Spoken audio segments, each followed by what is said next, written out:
Race 2 for the BNT NZ SuperTourers. It is wet here in Taupo for the second race, but drying rather quickly as well now, Drakey. There's a little bit of a breeze out there. There was rain between races 1 and 2, obviously. Really changeable conditions. This is really going to throw some extra spanners in the works here for the teams, because they're not able to do the tyre change with the compulsory driver changes. So potentially we're going to see at least 2 pit stops here if it continues to dry as it is. Yeah, it certainly will be interesting, and this guy here on screen reckons that it's going to blow over and become dry, but right above us is a little bit of blue, and then that big mountain we just saw over the back to the right of the shot is covered in cloud, so I really don't know what's going to happen. All right, let's have a look at the grid lineup here for race number 2. Shane van Gisbergen will start the Smeg Racing Commodore from the pole alongside the Paul Morris Andre Heimgartner machine, with Heimgartner at the wheel. Row 2, Greg Murphy, Jack Perkins, Richard Moore and Tim Slade. Row number 3 is Angus Fogg and Australian Tony D'Alberto alongside Chris Hanley and Daniel Gawn. Row number 4, Johnny Reid and Nat Peterson, a long way back, and alongside him yesterday's man, John McIntyre and Mark Gibson. And we go back to Cunningham and Waters, Davies and Manuel from 9 and 10. Dale Wood, Dominic Story from 11. John Penny, Sean Varney from 12, and completing the field it will be Tim Edgell and Steve Owen after an engine issue did not see them start race number 1. So onboard camera systems, Mark Gibson, the local lad, he's telling everyone it's going to dry. Paired with John McIntyre. Great opening stint from McIntyre in race number 1. Dale Wood in the Ice Sport Ford, paired with Dominic Story.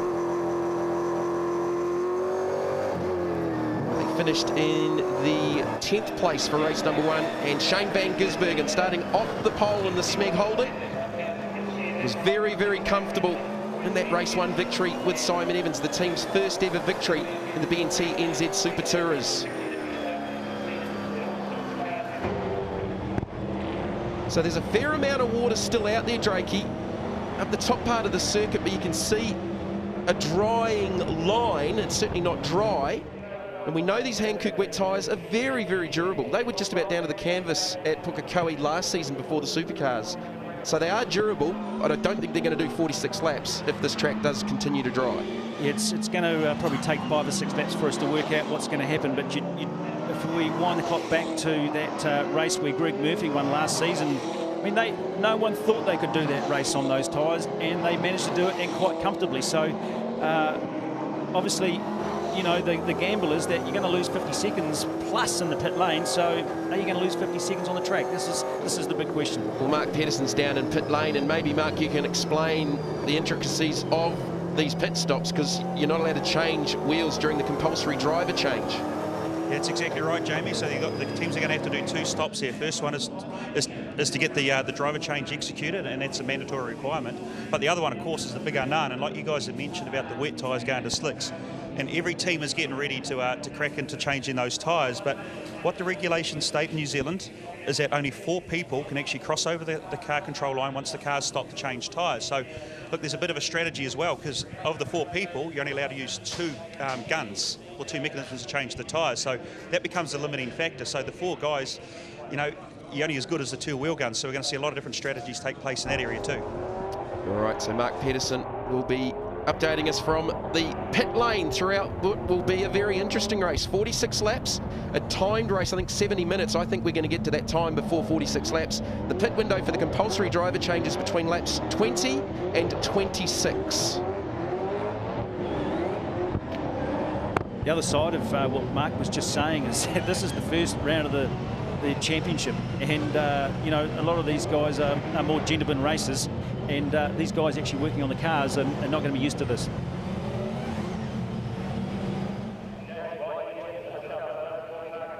Wet but slowly drying conditions for the field for the BNT NZ SuperTourers, lining up behind the SsangYong safety car.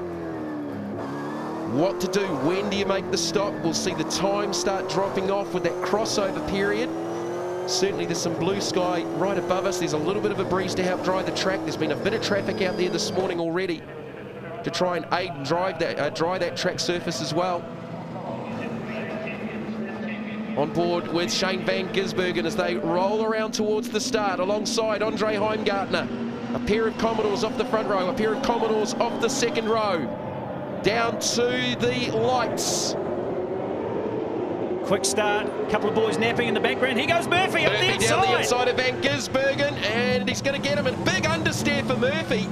Van Gisbergen probably had to get right out of the throttle to stop getting into him because Murph could not get turned, but he's got through there. Jack Perkins starting the car.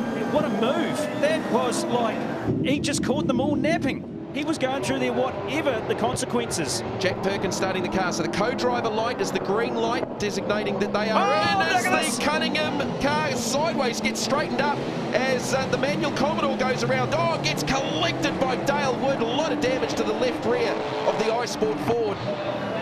Very unfortunate set of circumstances there as we're back on board up the front with the Rainmaster van Gisbergen. Murphy, Perkins, I can't believe that move. You would have thought it was Greg Murphy. Well, yeah, a bit of anger coming out from race one, but he's away. Yeah, of course, they were a DNF in race number one, so Van Gisbergen's second. Go back to the Moore Slade machine. Tim Slade at the wheel of Richard Moore's Mike Perro Commodore.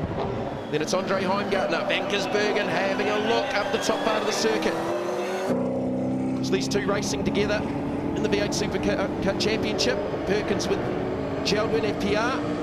Van Gisbergen with Techno VIP Pet Foods. Tim Slade with Walkinshaw Racing for Super Cheap. This is the battle of the V8 Supercar drivers, isn't it? Well, then you've got Heimgartner in behind them. He's up there in the Dunlop in the development series as well. About to be one of these boys when Bathurst comes around in a couple of weeks. Look at Gizzy. Big moment there, down out of the last corner. We know how good Shane is in the wet. He doesn't necessarily enjoy racing in the wet, but he is very, very good at it. It was Eastern Creek a few weeks back, Drakey, where he was just stunning in that first race. Yeah, he's just relished every moment of it. So Jack Perkins doing the job. Greg Murphy's number one. In a bit of understeer there through turn two. I was about to say there's a lot going on with not much action at the front wheels, but it just might be the way that they had the car set up. So there'll be little or no track temperature out there. It'll take a couple of laps at least to get some temperature into these wet tyres, if at all. Hearing Dominic's story, car is in the pit lane with Dale Wood. That damage to the left rear. Van Gisbergen's lining up Perkins here. This is a great move if he can get this done. Oh, at turn 9. At turn 9 in the wet. He set that up a couple of corners. He got a great drive out of turn 7. Perkins to the outside. So Van Gisbergen into the lead in the Smeg Holden. I mean, that's a tough pass in the dry. You're right, Jamie. That was a brilliant move. He lined it up out of turn 7, through 8 and through turn 9 rush security and nailed it fair and square, and Jack relinquished the lead. Tim Slade's not too far off Perkins' back bumper either, and Heimgartner's going with him. The top four, bit of a gap back to the Pedersen-Reed Ford. J.A. Russell Ford with Johnny Reed starting that machine. So from race 1, the other driver that didn't start the race starts race number 2. There's the damage to the left rear of the Story Ford, and Mark, that's a significant amount of damage. Yeah, it is. It actually looks all cosmetic more than anything mechanical, guys. Obviously the door skin's gone, and a lot of the fiberglass around the back and the back cosmetic part, you see the boys starting to go to it. So, you know, a bit of race tape, a bit of magical beating, and these guys will be back out at some time. Yeah, it's actually pulled the rear quarter off from the mounting point at the base of the door. So some work there. They have composite rear skin on the rear doors of these cars. Let's have a look at the replay of the start. So there's the Cunningham. He's got out on the curb and sideways.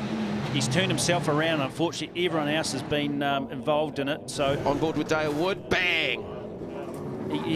Waters got away with it scot-free. So no malice in it, but unfortunately created a lot of damage in the background. Cam Waters starting the Cunningham machine. I haven't seen what level of damage there is on the Paul Manuel Oryx Commodore. He's still out there circulating towards the tail. So Van Gisbergen now starting to get away from Jack Perkins.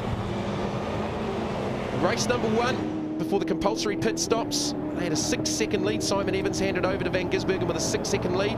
That went out to 14 seconds after the pit stops again. Pit stops will be crucial for the driver changes, but the unknown territory here is how many of the teams have been doing full wheel change practice before the start of this race. There's Slade under pressure from Heingartner. Tell you what, Jamie, it might be coming sooner than later because the previous lap was 1:39, which is about 9 seconds off race 1 time.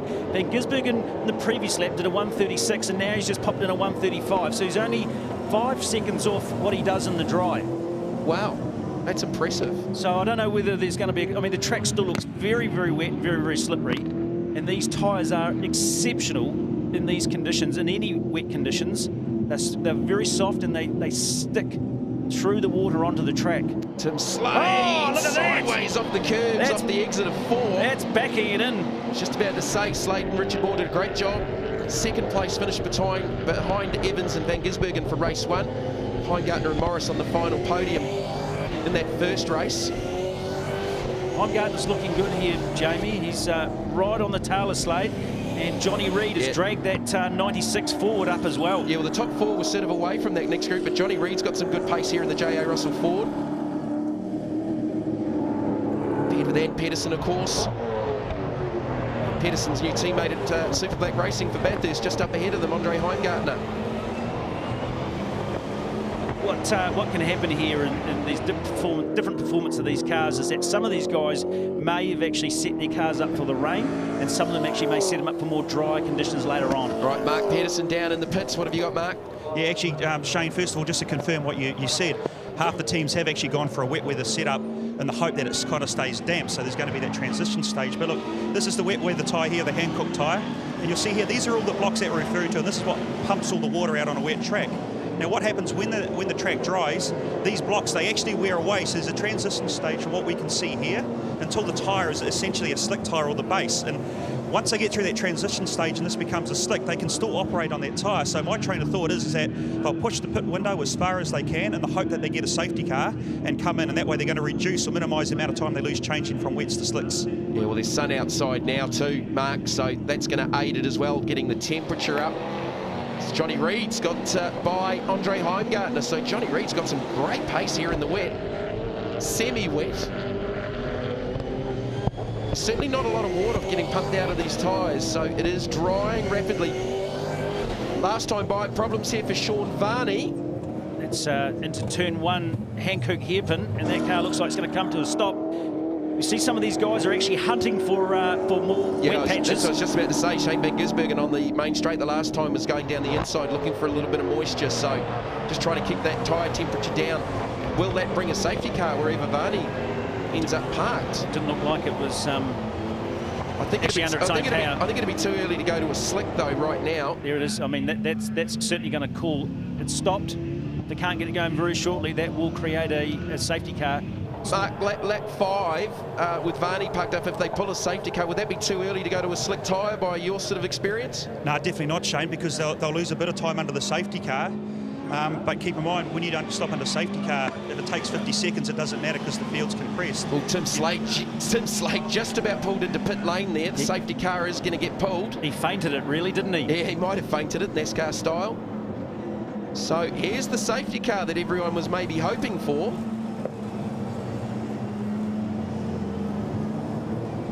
The safety car is for Sean Varney, parked up at the outside of turn 1. Well, pit lane is going to get very, very busy very, very shortly. Obviously, we are before the pit window, but as Mark explained earlier on, with the compulsory driver changes, you cannot make the tyre change during that. It has to be outside. Will they all go to pit lane at this early stage? I think it's a bit of a risk, Jamie, to be honest, but I mean, Van Gisbergen's the only man in the 135s. Perkins, he's in the 36s, so is Slade. Johnny Reid is in the 36s. Heingartner's in the 36s. Gibson's in the 37s, so some of those guys might think they're actually too far away from it, but the man up the front is actually making a bit of a mockery of the lap time. Guys, actually there is one more factor which is going to stop everybody from changing over the slicks, and that's the race meeting hasn't been declared dry. And of course, until the officials actually make that call, the teams are compelled to stay on the wet weather tyre. Okay. That changes things. I'm glad we've got you down there, Mark.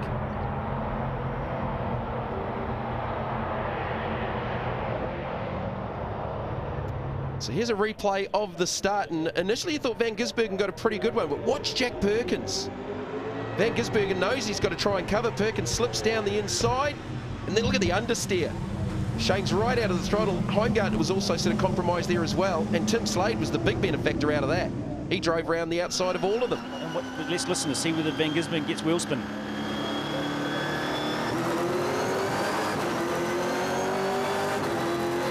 Sounded quite good actually, but and I wonder whether or not Perkins got a run, but that was just a good start. Bit of biff and a bit of bash, as you'd expect. Understeer, turn and understeer from Perkins. Oh, Van Gisbergen lit up the rears. This is on board with Mark Gibson.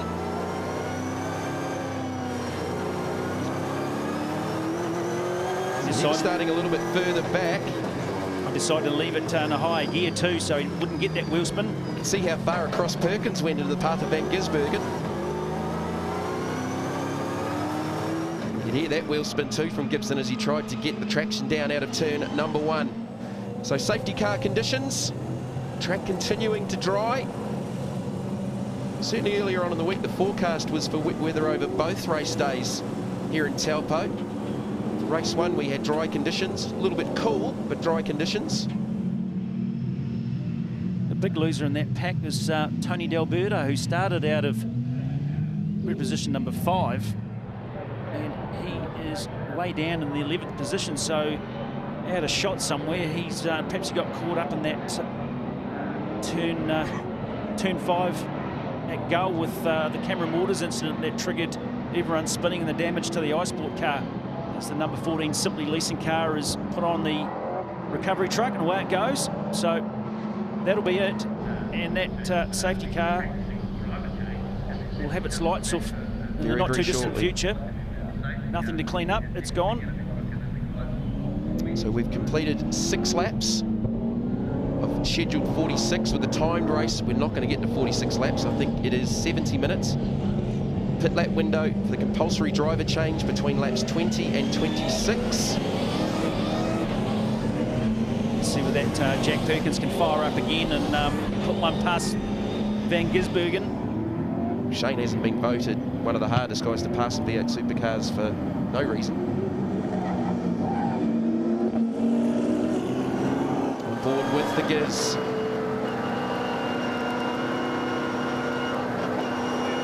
He changes his helmets around a lot these days, doesn't he? I think he must have one for different each series that he does. Yeah, stars and stripes. Van Gisbergen ahead of this field. Looking for a restart very, very shortly here at Taupo. Race 2 for the BNT NZ SuperTourers.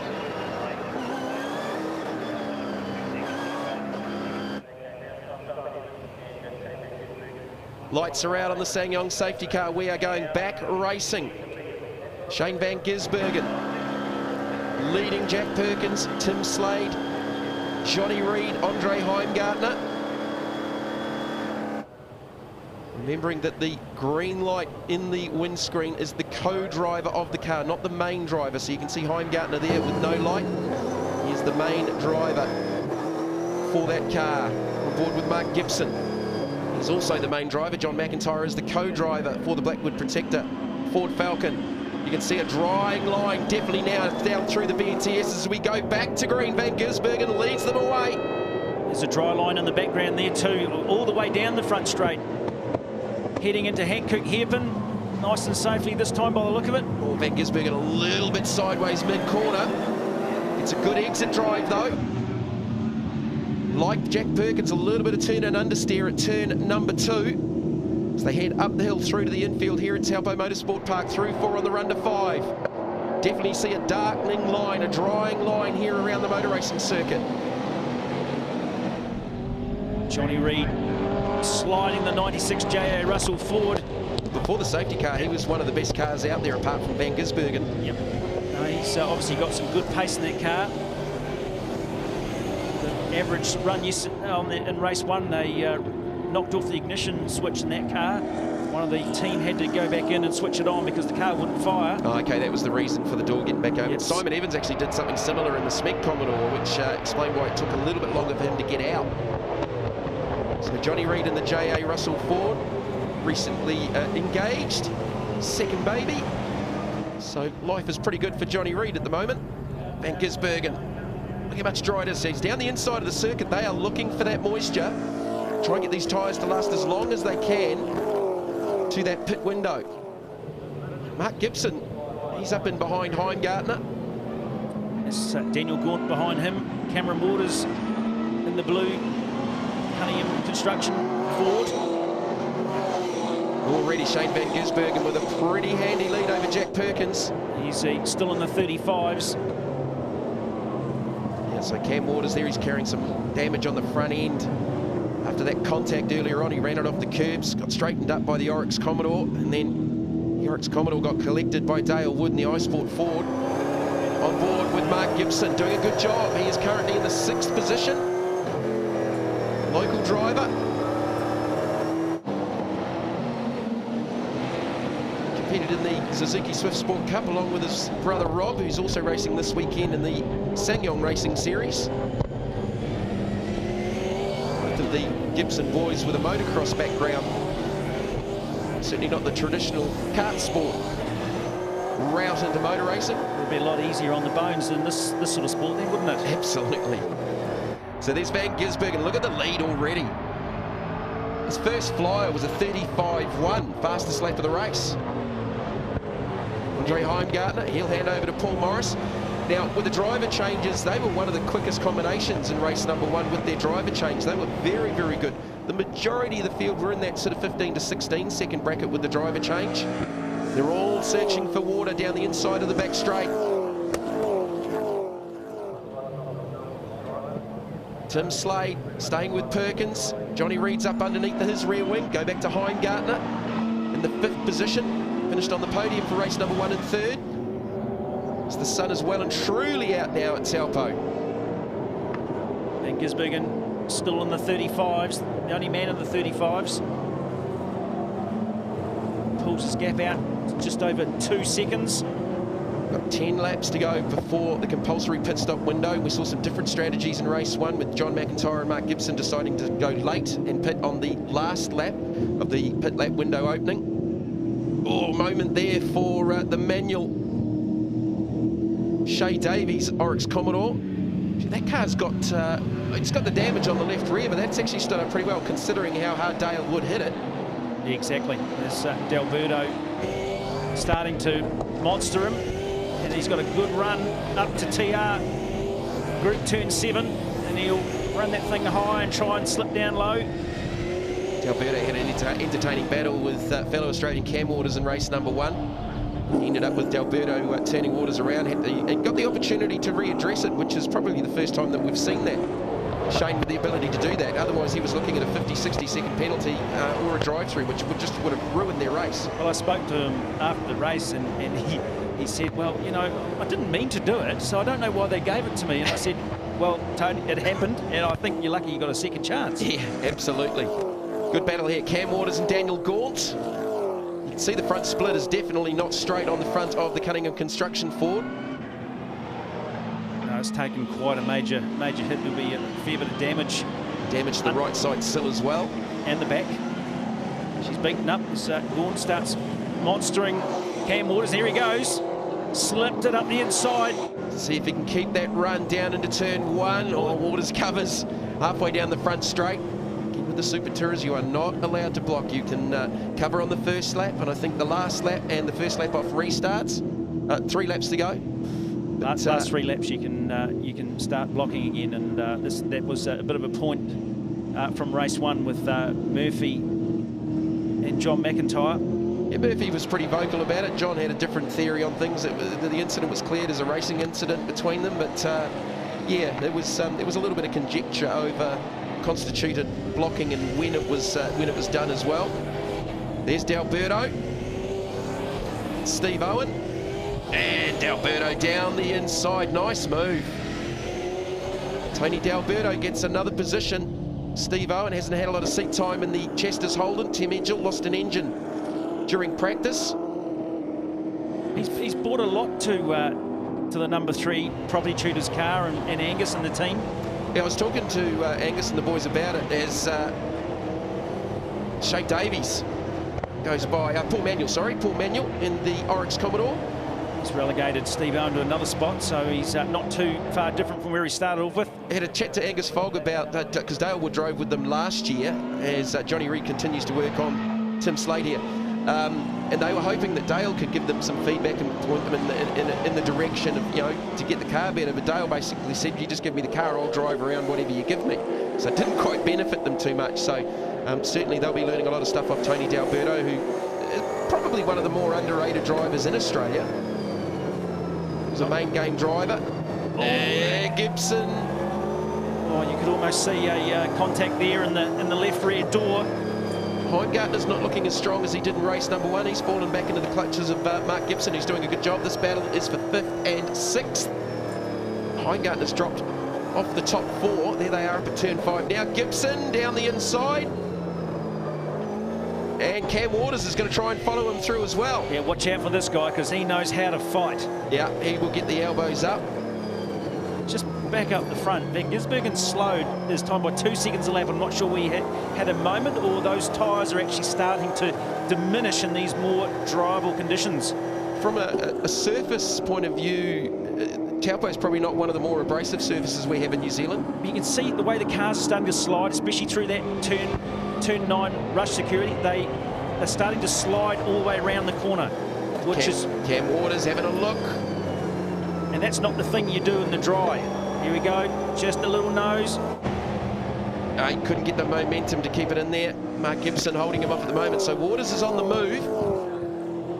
Front splitter damage and all. And Gisbergen is your race leader in the Smeg Commodore.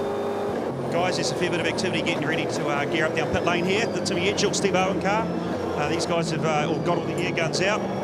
Looking a bit further afield, they're probably going to be the first ones to come in. So they're going to take the gamble. And speaking to Murph just a minute ago, he said, while these cars are doing 34, 35 second lap times, they'll continue on wet tyre. But the minute they start seeing the lap times start dropping off and diminishing, that's when they'll bring it in and change it to slicks. Well, Mark, I think you've got some traffic coming your way right now. Yeah, certainly have. Here comes the Heimgartner car as well. Let's get a stopwatch on these guys. Yeah, Heimgartner was starting to lose time there, Mark. I think they've decided, because he was starting to slide back through the field. Oh, look, no one's ready for it. They're not ready. Miscommunication with the Hydrolink team. This is going to be costly. There's the team manager, Luke Dinsdale, there on the left behind the tyre. So there's the line where all these people can cross. So that's caught out. I hear that the Edgell car is in the pits as well. Yeah, we've got both cars, sorry guys, both cars in here at the game, Heimgartner and Edgell, you're right, and Heimgartner's guys stopped, they weren't even waiting for him. Got to say that Edgell's guys are well rehearsed here, put the tyres back on already, so they will get a big jump in this. Mark, I hope you got your stopwatch going, because this is going to be crucial too. This is something that these guys are not used to, as we see activity down there. Shay Davies in the foreground there. Yeah, this is really going to be interesting. Who can get the job done the best? Who's going to try and stay out there a little bit longer if the car's a little bit better on the wet tyre and they can consistently run around in that 35, 36, sort of mark? The other side of this is that these guys are going to get temperature into these tyres a lot sooner than everyone else, as long as, it doesn't rain again. And that's going to be critical further down the track. Hey guys, the Heimgartner car was dead smack on a minute. The Edgell car's running at 56 seconds, so 50 plus is what we're looking for. Oh, the Owen Evans car's in as well. Yeah, Van Gisbergen's in. So the race leader taking the pit stop. So obviously they've decided that sort of threshold of crossover with lap times was starting to diminish. And you did say, Shane, that his lap times had dropped off by a couple of seconds. So Shane's staying in the car, obviously. We're still 6 laps short of the pit window opening for the compulsory driver change. Van Gisbergen's last lap was still in the 37, so he's not improving. So based off what we've seen from Heimgartner and Edgell, those teams around that sort of 56-second mark, as the poor manual Commodore goes straight into the pits, into the pit bunker. Yeah, the reason for that is, guys, is that there's actually, they've interpreted the rules better than anybody. What it states that if you leave the car in pit lane, you can only use 4 mechanics, 2 air guns. Take the car into the pit garage, you can use as many air guns, as many mechanics as you like. So, look, it's a play on the rules, but it's going to work in their favour. All right, so Van Gisbergen's out. That sort of looked to be probably around that minute mark. No, actually 51 seconds, Jamie. Okay, they were good. That was 51 seconds. I tell you what, Mark, you never stop learning in motorsport, do you? What a cunning trick. Put it in the bunker. Yeah, look at that. Look, the RX car, look, I don't know how far it was before it went into behind the Evans car, sorry. It's come out just behind it, so they would have gained probably 20, 30 seconds. That is an amazing pit stop. And Murphy's guys are going to do exactly the same, and I'll put money on it that the Moore car will do exactly the same thing. What's the bet they put a stop to that next time we race? Well, the rules are the rules, guys, and they've actually read it better than anybody else, so you've got to give them credit. Jack Perkins is in now, Mork.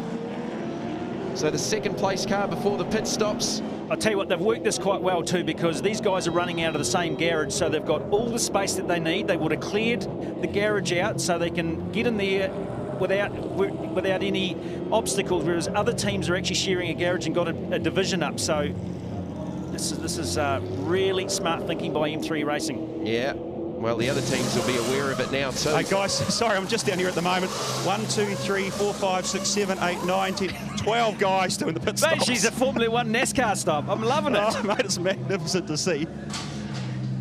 And you don't have to have your helmets on either. Another obstacle while you're doing it. Exactly right. You know, you can drop the stuff anywhere. You can do whatever you like. It's just working. Oh, a bit of a drama actually under here at the Murphy's car. Hands are in the air. You're out of here, guys. 30 seconds.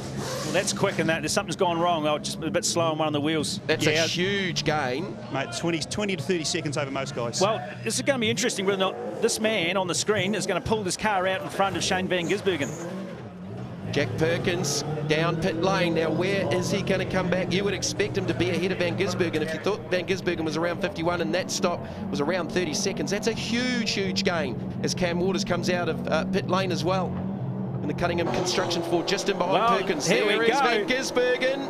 I think he's going to get him. He's going to have the temperature. Perkins has jumped him. Perkins has jumped him. But he's got one lap of heat in those tyres. And you watch this. Perkins is... Yeah, no, he's vulnerable. Van Gisbergen goes back by him. He's gone on the wet, though. No, it's good. Yeah, Perkins couldn't get it turned through 1 and 2. He couldn't get the exit off turn 1 on cold tyres.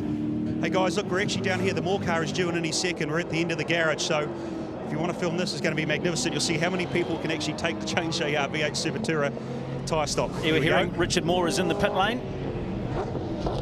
And so is Johnny Reid, but... and Mark Gibson. M3 have really pulled out the stops here. Yeah, they have thought completely outside of the square. I mean, you know, the first Enduro I think we had here at Taupo, Mark, you can remember Craig Beard with the driver change getting out the left side of the car. They pretty quickly put a stop to that. Angus Folger's just done the same as the M3 boys. Yeah, he's cottoned onto it. A lot of brake. Boys obviously still got their foot on the brake there. All that smoke coming off the road. This is a goodie. This is a goodie. That was quick. That was quick. 25 seconds, guys. Wow. 25. Again, Slade's going to make a huge gain. Now, there's 4 guys pushing the car out. There was only 4 guys allowed to be over that control line, as Mark explained earlier on as well. They've really thought about this. Where does he come out? Oh, did you get a time on that one, Mork? He reckoned about 25. I was going to say, he could actually potentially end up jumping Perkins here. He's got damage to the left side mirror. Yeah, he could, but again, like Perkins, he's going to come out of pit lane on the wet side of the track. There's Van Gisbergen. Look at this!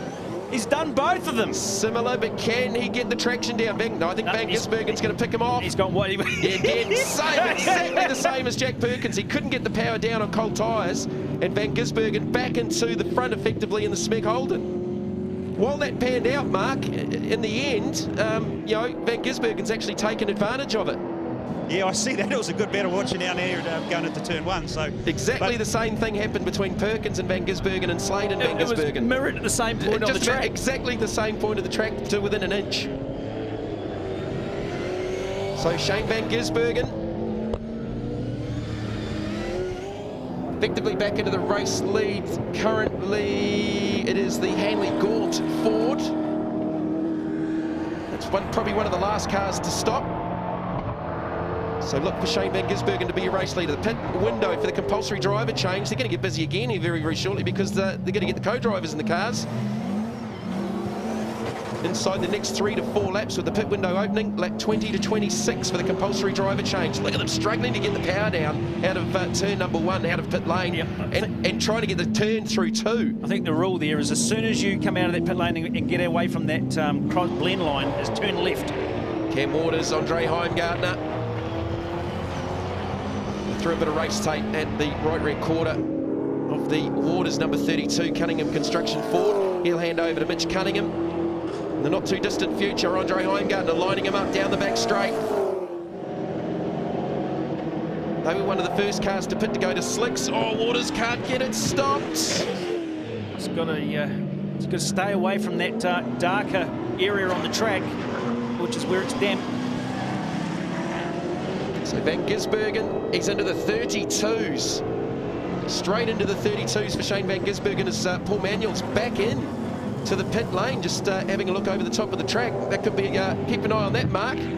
No, it's just a drive-through penalty, actually, because you just drive all the way through. So was that pit speed, maybe? Oh, I'll find out for us, so I can only imagine it would be, actually, yeah. As Daniel Gaunt's got off. Daniel Gaunt has gone off. The Ferndale Farms Ford. Now that was out of the turn 11 on the run down to the back straight, so he's gone off. Okay, yep, he's just got out. Driven it through the gravel trap, so that's cost Daniel Gaunt a lot of time. So Mark's trying to find out. We've lost race radio, so Mark's trying to find out what that drive-through was for. I can just only assume that it was for exceeding the pit speed limit.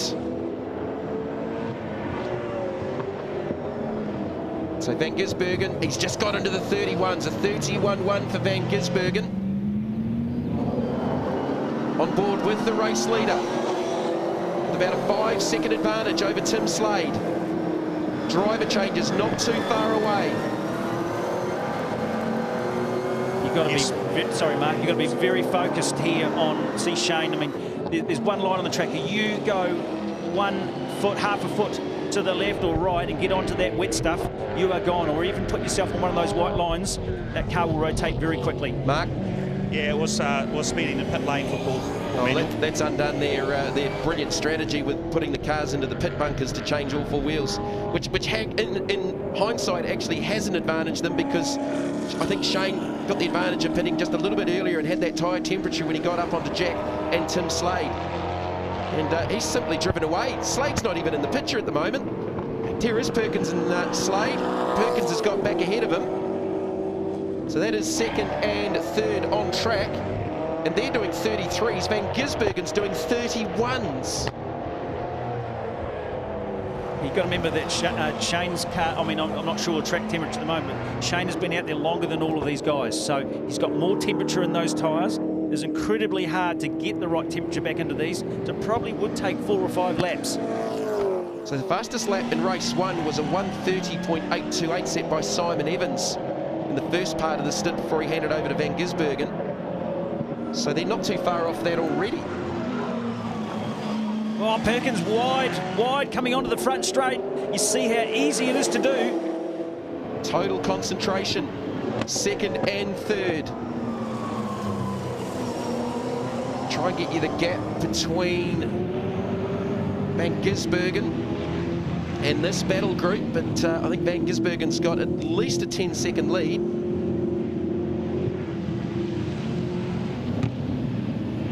.12 seconds. Van Gisbergen has driven away by 12 seconds after that pit stop for tyres. Lap 19 of 46 pit window, not too far away from opening for the compulsory driver changes. This is going to be very tricky conditions to change over to their 2nd driver, who's going to have to put up with this. Look how narrow track. that line is, out of 8 through to 9. You do not want to be off track, but I can't believe Van Gisbergen's pace against... You've got Jack Perkins and Tim Slade, both V8 Supercar regulars, and Shane came out on track behind them with the pit stops, but he's driven away by 12 seconds. Unbelievable. I mean, the car's obviously got pace, but I attribute a bit of that to the fact that he was out there on those tyres earlier. So there's the gap, basically the length of the back straight, 12 seconds when they pitted in race 1. Simon Evans handed over to Van Gisbergen with a 6-second lead, and out of all the pit stops with the driver changes, that translated out to a 14-second advantage. So the pit lap window is about to open. Be at the conclusion of this lap. And Mark, down there in pit lane, you're going to get very, very busy again. The benchmark for race 1 was the Heimgartner Morris Hydrolink car, as Dale Wood's back out there. Jack Perkins has actually just slotted into 31s, Jamie, so perhaps what I was saying is partially partially right, and the other side of that number 4 car is very, very quick. See the damage to the left rear and the door skin off the iSport Ford Falcon, so they're back out on track. Dale Wood at the wheel. He'll be handing over to Dominic Story in the next few minutes, you'd think. So just a composite door skin. No issue with fogging in that car in this race. No, on board with Dale Wood. 31-year-old from Victoria. Races for Brad Jones Racing in Australia in V8 Supercars. You could probably say he's had a very ordinary year to date. First year in full time. Actually, be a fair bit of noise in that car. It sounds noisy. Shane Van Gisbergen's last 3 laps have been 31.1s. Fastest lap of the race is 31.117. Jack Perkins a 31.7. Race management. And a 32.8 for Tim Slade. Now open. Pit lane is now open for the compulsory pit windows, compulsory pit stop, driver change. Close as the leading car crosses for the start of lap 26. So they've got a 6-lap window to get the driver changes done. So the majority pitting early. McIntyre, Gibson, Ford in race 1 hung out to the last lap of the pit window. So Van Gisbergen will hand over to Simon Evans. 1 and car 15. Possible breach of pit regulation. So we're just hearing on race radio, under investigation for the M3 Racing Team cars for breaching the pit stop rules with going into the pit bunker. It's only 2 though, car 1 and car 15. So car number 10 was not implicated in that radio discussion we just heard. This is the 96 J.A. Russell Ford as Johnny Reid gets out. Peterson gets in. Mark will be down there with the stopwatch. John McIntyre getting into the Blackwood Protector Ford. Mark Gibson's done a solid job. He's been one of the big improvers in the B&T NZ Super Tourers. So we'll follow up as to what that investigation is about. I'm wondering if maybe when they pushed the cars out of the garage, there was more than 4 on a couple of occasions. There was definitely only 4 with the Slade car, if that's what the difference potentially is. I don't think that they're that. Obviously, that clued up that they were able to benefit from that rule. So I don't think they're going to be so stupid as to throw 5 people in the front of the car. Potential issue here for Dale Wood because they've gone into the pit bunker in the iSport Ford. This is Jack Perkins about to hand over to Greg Murphy. They've typically been pretty good with their pit stop driver changes, both experienced V8 supercar races for the Enduros and Jack, current main game runner. Yeah, they're pretty slick outfit getting in and out of the car. This is, can win and lose a race, V8 supercars. That looked pretty clean. Oh, he stalled it. Murph stalled it. That's cost him a little bit of time. Okay, guys, to give you an idea, the Ian Peterson pit stop was the fastest at 21 seconds. Murphy's, guys, 11.8 until the stall. So Peterson Reid, 21 seconds? Yep, and then Murphy and Perkins, the changeover was 11.8 seconds. Yeah, that'd be one of the fastest stops of the weekend. How quick, can you remember how quick Heimgartner's and Morris's was for race 1?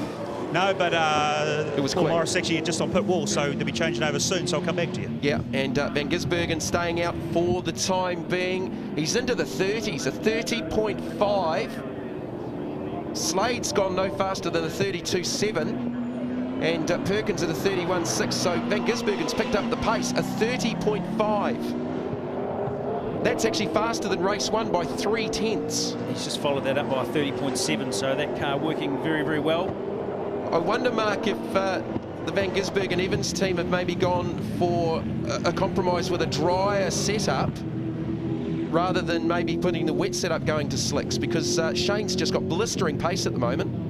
Yeah, look, and that makes sense to why they're going to leave him out for as long as they can, because you might as well leave the favoured driver out that's got a bit of momentum going. And saying that, here comes the broadcast. Let's get a stopwatch on these guys. Yeah, Tim Slade in. Slade certainly hasn't had stellar pace on the slick tyres. He's been a couple of seconds off the pace of Shane Van Gisbergen. So Richard Moore in, Slade out. Mike Perro, number 10, finished in second in race number 1. It's quite slow, isn't it, this one? Yeah, that didn't look blistering, Mark.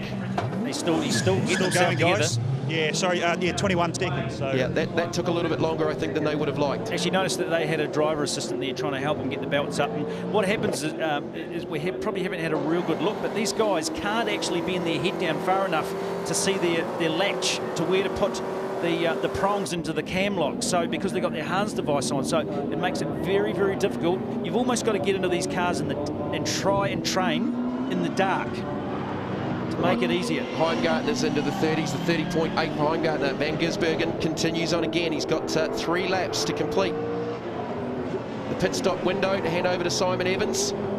So they were one of the early pitters for race 1. They've decided to go a little bit longer, as Mark said. They've got momentum, they've got pace. The last lap for Van Gisbergen was a 30.8. So the last 3 laps have been in the 30s. On board with the Giz. First time race winners for the SMEC team in race 1. Van Gisbergen's 5th win for the BNC SuperTourers. Had a previous win here at Taupo. Actually, the last time he was here at Taupo, we had that huge crash at the start of the final race, and he restarted from the back and drove back through to 2nd. That's right, we can't forget that. The ACA Ford. Infamous turning around on the front straight. And yeah. A lot of damage for a lot of cars. Scott McLaughlin was one of them. So Van Gisbergen, lap 24 of 46. It'll be a timed race, 70 minutes. Last lap was a 30.8. Daniel Gaunt 2nd on track. I don't think they have pitted yet.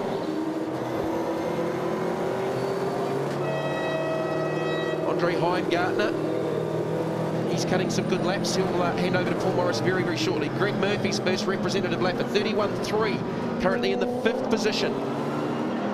Van Gisbergen continues on again. About to complete lap 25. It's Paul Manuel Shea Davies pit stop. Now that's happening now. Paul Manuel unusually wearing an open face helmet. This is a helmet he used in Targa some years ago. This is because he can't actually see what I was talking about before. He can't get his head down far enough to see the cam lock. So unusual to see a guy like this, apart from Paul Morris, wearing an open face helmet in SuperTourers, but that's the reason why. Van Gisbergen's last lap was a 31.3, dropped a little bit back. Daniel Gaunt at a 31.9, Heimgartner a 31.0. 31.0 for Heimgartner and a 31.3 for Murphy in the 5th position on track at the moment. On board with Mark Gibson, maybe John McIntyre in the car. Mitch Cunningham losing a spot there to John McIntyre. There's some contact there. I don't think he didn't see him, Jamie. Waters come near. I don't think he knew he was there, but he will know he's there now. Yeah, it'll be Cunningham, I think, in the car. They've taken their compulsory stop. He's picked him off this time, but you can see the wheel work from McIntyre with the contact. Up through turn number 9.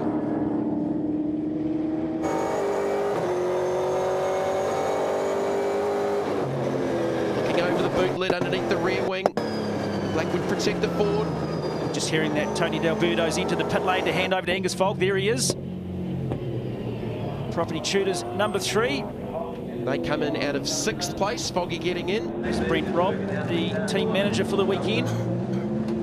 Just doing the necessary little adjustments, probably helping him plug radio in. Puts the window net up. It's compulsory. Here's the race leader, Van Gisbergen in. Simon Evans in quickly. This is a bird's eye view of what they got to deal with. See how far he's got his head down? Struggling to find those tiny little holes to get those prongs into. Awesome stop. That didn't look too bad. That didn't look too bad at all. Mark, did you get a time on that? No, unfortunately, I was timing the foggy stop at the time, but it did look good. It did look good. Mark, I'm going to have to ask you to do a bit more multitasking, please. I'll try my best. Actually, I'll tell you what, the Heimgartner car's in here as well, so let me get a stop. But one thing I can say about the D'Alberto foggy one is D'Alberto was out of the car in just under 3 seconds.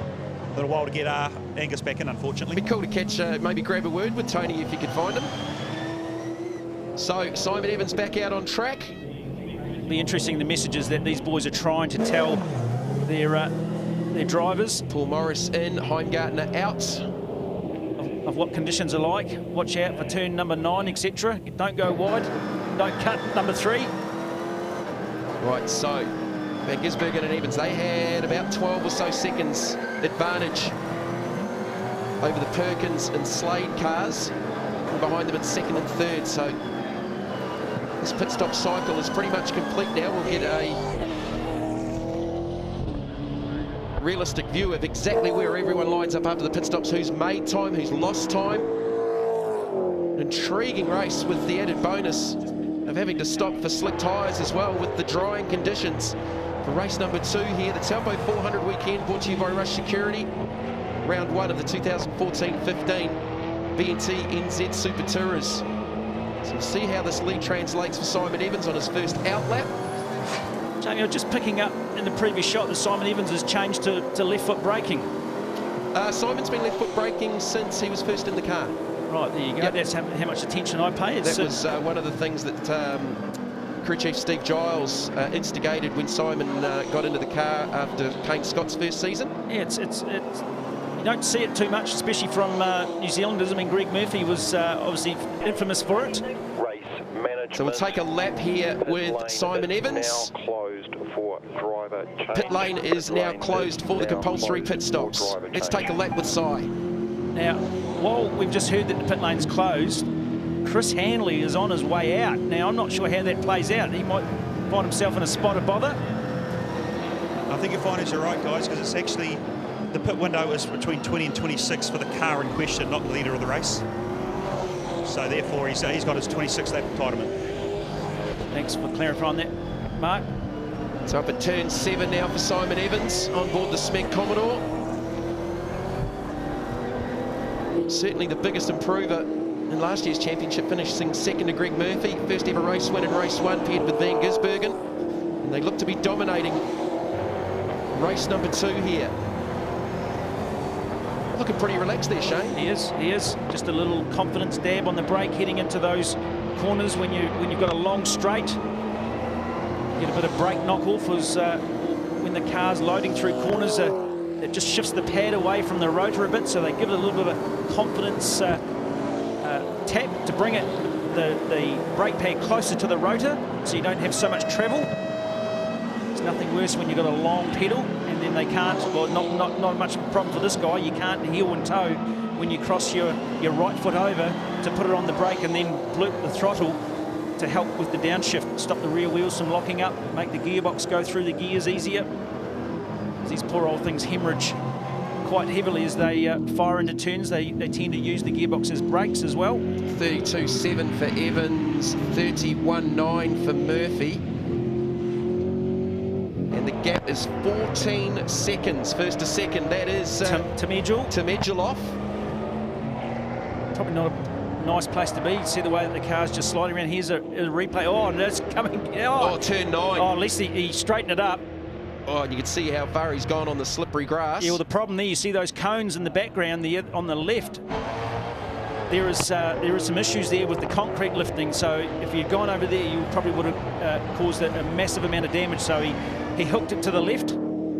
Pretty smart thinking. And there's Angus Fogg in the background. Profit Tutors number 3. So it's Evans, Murphy, Morris, Moore, Pedersen, McIntyre. Nigel Owen, Chester's Holden was in the 7th position, but they may have lost some spots after that spin. Mark, down there on pit lane, have we had any updates as to the investigation to the pit stop breaches for the 2 of the N3 cars? You might be in the inquiry room right now. He's probably in there now. It's going to be intriguing to see what part, unless just someone's put an inquiry in to say, hey, you know, you can't do that. But it seems so that Mark knows that rule book pretty well. Actually, guys, turns out I don't know it as well as what I thought. Because, just been speaking to the officials, and they're about to make a decision on the Fog M3 strategy coming to the pit lane. And for all intents and purposes, they're going to deem it an illegal move and to get penalised accordingly. Wow. So what's gone wrong there, Mark, from your sort of side of that interpretation? Sorry, Shane, say that again. What do you think's gone wrong there from your side of it? I mean, you had a reasonably good interpretation of that rule when it first happened. You obviously knew about it. Yeah, actually, I thought it was quite black and white. It states that during a pit stop, you know, when you change your tyres, in the pit lane you can only use X amount of things, but it doesn't actually say that you can or can't bring the car into the pit garage. And when you do that, of course, you're not in pit lane anymore, so you can use as many tyres. So I think it's just an interpretation on the wording, and I don't think we've certainly heard the end of it, that's for sure. So it's not black and white, it's grey. It's grey. Absolutely, it's definitely grey. It's two-tone grey. So lap 29 of 46. It'll be a timed race to 70 minutes. Paul Morris at the wheel of the Hydrolink Holden. Currently in the third position behind Simon Evans, Greg Murphy. The gap between Evans and Murphy is 14 seconds. 14-second advantage for Simon Evans over Greg Murphy. It's Chris Hanley in the Ferndale Farms Ford. Currently outside, they are in the 11th position. These guys, as I mentioned in the race number one, really relishing having Daniel Gaunt with a lot of experience and helping the young fella Chris Hanley out. Angus Fogg, Tim Edgell, 9th. And I think that was 9th and 10th, but the scoring's just had a little bit of a hiccup there. Just up ahead of them will be Mitch Cunningham, currently in the 7th position. So that Chester's car went through an engine transplant between races 1 and 2. There's Foggy having a look up the inside. He's on the wet stuff though. He's there. That's a nice move. He poked it in and then pushed it through the middle of the corner. Did that easily in the end for Angus Fogg. I've got to tell you, Foggy's looking like a different guy so far, isn't he? I mean, he's known for giving it the jandle. He's been very cool, calm and collective. And I wonder, as I was saying, this Tony D'Alberto influence is really having a positive effect on Angus and the team. SuperTour race winner at Pukekohe last season before the V8 Supercars. They had a pretty strong weekend there and didn't quite go to plan at Pukekohe for the Supercar meeting.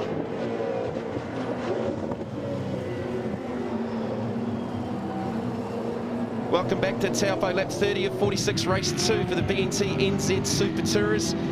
Cross back down to Mark Pedersen, who's going to give us an update with the investigation with a couple of cars during the pit stops, Mark. Yeah, guys, look, it turns out that I might not know the rule book as well as I thought, and it all comes down to the grey area around the interpretation of what's classified as a pit stop. And what it clearly states is that when you come in and change tyres in the pit lane, which is this part right behind us here, you can only use the 2 air guns, the four mechanics. But what it doesn't say is that if you bring the car into the pit garage during the time, what actually activity you can have. So, look, it's a grey area. They're trying to come to a decision whether these guys are right or the officials are right, but we certainly haven't heard the end of it, that's for sure. So it'd be logical that you wouldn't impose a penalty during the race. You'd try and do it post-race. Obviously, these guys behind you think they're right. You thought it was a fantastic idea, but now we're flushed with a grey area. Yeah, of course, and what's dragged into this argument as well is that during that driver change, some of the guys took the opportunity to take the tear-offs off the car, and it clearly states you can't actually do that during a driver change. So I think you're right, Shane, they'll wait till the end of the race just to review everything, and if there's going to be any penalties, put them in post-race. Mark, it's not a similar situation, but the first of the Enduros, we saw Craig Beard with the driver change exit out the left-hand side of the car, which I think for the next race they put a stop to it rather than giving any penalties. So it's just taking advantage of that grey area and, as you said, interpretation. Yeah, it is. Look, and these teams, everybody's professional here now, and the teams work in the grey. Unless they work in the grey, they're not doing their job properly anyway. So that's what they've deemed to be right. The officials have deemed what they think is right. So at some stage, they'll come to a conclusion. More on that later. That's a great analysis, Mork. Well done. So Angus Fogg battling here with Mitch Cunningham, former TRS champ, up against a former NZV8 Here he goes. Yep. Foggy at turn 9. Nice. Beautiful move. And Cunningham smartly gave him a bit of room.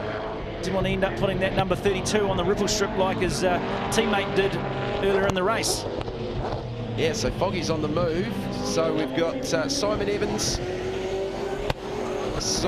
Greg Murphy, Paul Morris, Richard Moore 4th, and Pedersen 5th. John McIntyre 6th, Mitch Cunningham 7th, Angus Fogg in 8th, Shay Davies in 10th. So we're not going to get to lap 46. Similar to race 1 with a timed race. 70 minutes, we believe there is about 16 minutes left to go in this race. So Angus Fogg Currently in the 8th position, on board with the race leader, Simon Evans. Last lap was a 32.0 Murphs, last lap was a 32.3. Evans has been slightly quicker the last couple of laps, but with a 14-second advantage. In fact, that's gone out to 15 seconds now. A 15-second advantage for Simon Evans and Shane van Gisbergen, looking for their second victory of the weekend here for the BNT NZ SuperTourers. Just watching how flat the car sits through that transition through the BNTSs, Shane. I'm just thinking about the signage on the front of that car. Wet and forget, isn't that? Told them how to do it in race 2. Yeah, absolutely. It's wet, but we're going to forget about that.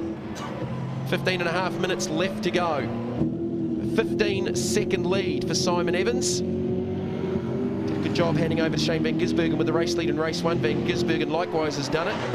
There is Greg Murphy in second. DNF in race 1, of course, after that clash with John McIntyre.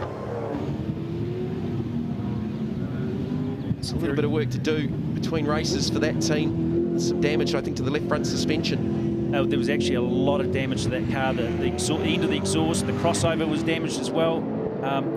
They had a lot of repairs to do. When you see something just, you know, tap you in the side, I mean, it wasn't exactly a tap, but it created a lot of damage under the skin. Identical lap times for Evans and Murphy. Last lap of 32.00 for Evans and 32.07 for Murphy. 7 between the two. Here's Ant Pedersen down the inside of Richard Moore. That is for position 4. So Ant Pedersen's on the move in the J.A. Russell Ford. It's run by the very, very experienced International Motorsport team. So Richard Moore back into the 5th position. Pedersen with a new engineer for this season, Sean Hayes. Their regular engineer swapped camps to the car 2 behind, the number 47 car. So Sean Hayes been with them for a long time, under the watchful eye of Junior Williamson, Nick Williamson. So this battle group is 4th, 5th and 6th, and John McIntyre is probably the fastest of those guys at the moment. McIntyre's last lap was a 32.5. He was a good second quicker than the 2 in front of him, who are obviously exchanging positions on board with John McIntyre, Blackwood's protective Ford. So he's going to be one to watch here. Big lock-up up front there for Pedersen. It's not hard to do, that corner. It's off camber, you've got the car loaded, trying to turn it in, and very easy for that wheel to come light and scrape mark along the ground. In the original circuit, that corner was a lot more banked previously, was it? They flattened out the profile of that when they upgraded the circuit. Yeah, it certainly was. I had a little look myself there and went sand digging one day. On board with McIntyre, he is now on the move, lining up in behind Richard Moore. Pedersen, Moore, McIntyre, 4th, 5th and 6th. Top 3, Evans, Murphy, Paul Morris. At this stage, Pedersen's going to have to get a wriggle on, because if McIntyre gets past, he's certainly going to threaten his position. And up front, Simon Evans was 4 tenths quicker than Murphy, 32.1 for Evans and 32.5 for Murphy.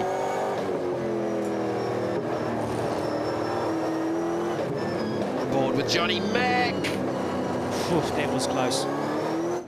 Just pulled it back in time. The problem is that while you think you're going in there, the other guy takes his line and comes down out, you know, to take a normal line, and that's where the little contact happens in the rear. With the dark cloud overhead.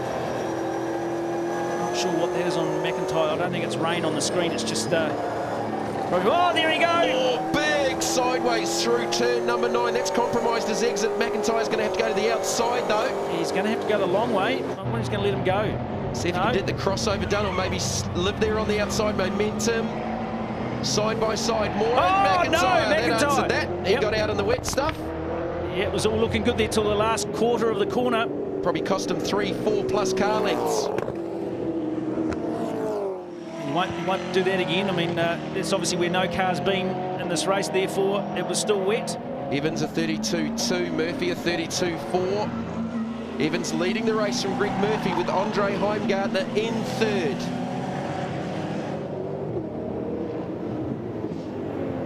So battle group here, 4th, 5th and 6th, and Pedersen. Ahead of Richard Moore and John McIntyre. McIntyre looking pretty racy. He lost a little bit of ground on the previous lap, running a little bit wide up at the turn 11. Fuchs corner at the top of the circuit, trying to get a run around the outside, but Just got out of that wet stuff. There's still a little bit of moisture out there. Back on board with Johnny Mack. So Pedersen has cleared up ahead, as you can see, giving him a little bit of room. This will be a time-determined race. Just confirming that will be a time-determined race. Flag will be shown to the coming out of TR group, heading up to turn 8 into rush security number 9, which is this one here, 130 kilometres an hour. 11:34. And they'll head back up the gearbox to 5th gear, 215 k's into this corner, and a hard stop. This is where McIntyre will have a go, and he does. Oh, he goes sideways again. Oh, he's got handfuls, handfuls of everything. That was busy in the office. So Evans with a 14-second lead, further 15 seconds, in fact 20-odd seconds back to Paul Morris. Just seeing what the gap is between Morris and Pedersen. Pedersen's got some good pace. Richard Moore twitching under brakes. He's doing a bit of karting braking. Things twitching from the rear. You can't do that too often. Oh, he's up on the ripple strip there as well. Holy moly, and here's Tim Edgell. That looks like turn number 11. Yeah, Pedersen's about 20 seconds down on Paul Morris, so that's not likely to change. But this battle is the one we're watching at the moment between Richard Moore and John McIntyre. 5th and 6th, they had Pedersen's up ahead of them and driving away. Pedersen's last lap at 32.9, Moore at 33.9, and McIntyre at 33.3. The race leader's doing 33.1s. Merck's just done a 32.1, a second quicker. And Simon Evans gets the job done. McIntyre, nice move into goal corner. It's a matter of time. That number 10 car looking very twitchy and loose in the rear. Potentially gone for a more wet setup, or just haven't got it right. Yeah, race number 2. That's what we don't know across the field, that who's compromised, who's gone with a wet setup for the slick tyres when they made the changes, or went the other way. Let's see what John McIntyre can now do. The Blackwoods protector number 47, and try and... He's got about 10 minutes left of racing time to hunt down the number 96 and Pedersen car.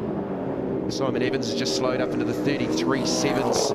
Might just be in cruise mode, conserving the car for race number 3. The gap's about 14 seconds over Greg Murphy. It's come down to 13.4 seconds. So John McIntyre. He's got about Pedersen's about 3 seconds up the road, so fairly decent amount of time, but McIntyre's got the speed. Yeah, well, Pedersen a 32.7, and McIntyre's last lap was a 33.4. Well, he was in traffic. So there is the race leader, Simon Evans. Obviously things getting warm. We've got a heat haze going on. It is heating up here in Taupo. Hopefully we won't see any more rain throughout the day. Certainly wasn't too much here this morning. It was more overnight. A little bit of misty drizzle this morning. Last lap board is out for Simon Evans. Looking for win number 2. Not sure it shouldn't be a last lap unless it's a time penalty for someone. No, I'm pretty sure that'll be the last lap board. They were talking about the checkered flag coming out at 11:34 based on this car's last lap. And we're approaching that mark for race number 2. Simon Evans looking to get win number 2 on the boards, and win number 6 for Shane van Gisbergen. These guys have done everything right, haven't they? Absolutely clinical. And they hopefully management will be, might be one of them. The lead Just hearing that was the last lap board. My apologies. Come out and they won't be heading into the inquiry room for a pit stop. Look at the wheel input. Look at the wheel input, Shane. That car is just so balanced. You know, watching Shane, he was very relaxed at the wheel. Obviously very good car balance with that race car, and they are going to dominate race number 2 here. Simon Evans, Shane van Gisbergen, Greg Murphy 13 seconds back in second. Andre Heimgartner, Paul Morris in third. So Smeg Racing win number 2 for the weekend, continuing to dominate. Shane van Gisbergen and Simon Evans. Nearly got a couple of race wins last season, but he's going to get win number 2. Simon Evans takes the checkered flag for Smeg Racing. Shane van Gisbergen, outstanding performance. That is total domination from that team. Here's Greg Murphy in second. That's a big return after a DNF in race 1. Jack Perkins did a good job in the first stint. On board McIntyre, and I just wonder where he is on the track compared to Ant Pedersen. He's almost like 2/3 of a lap behind. He was half a second quicker than Pedersen on the last lap. So third will be Paul Morris crossing the line, paired with Andre Heimgartner. So their second consecutive podium for the weekend. Well, there's the gap, and it's very, very safe. So Heimgartner and Morris finished third. Pedersen will be fourth here at Taupo for race number 2. Third and final race yet to come, similar race distance. And Evans and Van Gisbergen complete the trifecta. Fourth place for the J.A. Russell Ford. Fifth place for John McIntyre and Mark Gibson. Mark Gibson did an outstanding job in his stint. That is probably one of the best drives from the Taupo local that I have seen with him in the B&T SuperTourers. Here's your man of the moment, Simon Evans. Shane Van Gisbergen put in all the hard work, and they worked very, very well as a team. Yep, they got the pit stops right. They got the driver change right. And in the end, they crossed the line 11.5 seconds clear of Greg Murphy and Jack Perkins. As I said, a good return for them after a DNF in race number 1 after a clash with John McIntyre. Greg Murphy not real happy about it. These guys will be ecstatic. Win number 2 for the Speg Racing number 4, Simon Evans, Shane Van Gisbergen. And thankfully, sunny conditions. Hopefully that holds true for race number 3 here at Taupo. So the results from race 2, a timed race to 70 minutes. Simon Evans and Shane Van Gisbergen 11.5 seconds clear of Murphy Perkins. Heimgartner and Morris their second consecutive third place finish for the weekend ahead of Pedersen, Reid, Gibson, McIntyre, Moore, Slade, Fogg, Alberto in 7th. A good result for them. Manuel Davies, Edgell and Owen and Cunningham and Waters complete the top 10.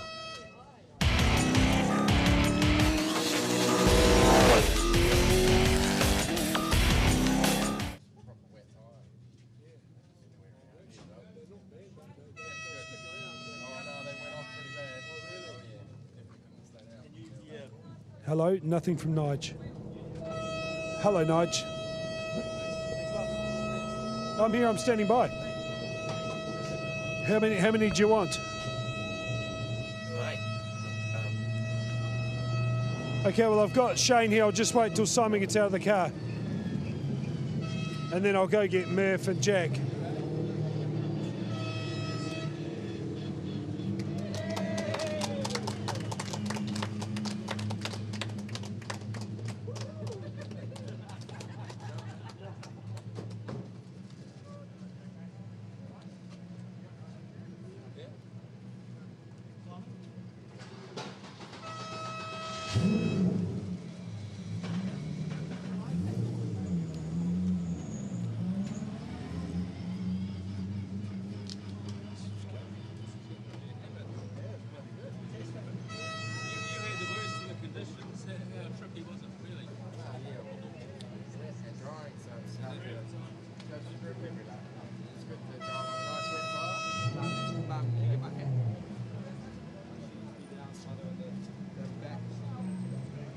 Okay, just standing by. Simon wants to do his hair.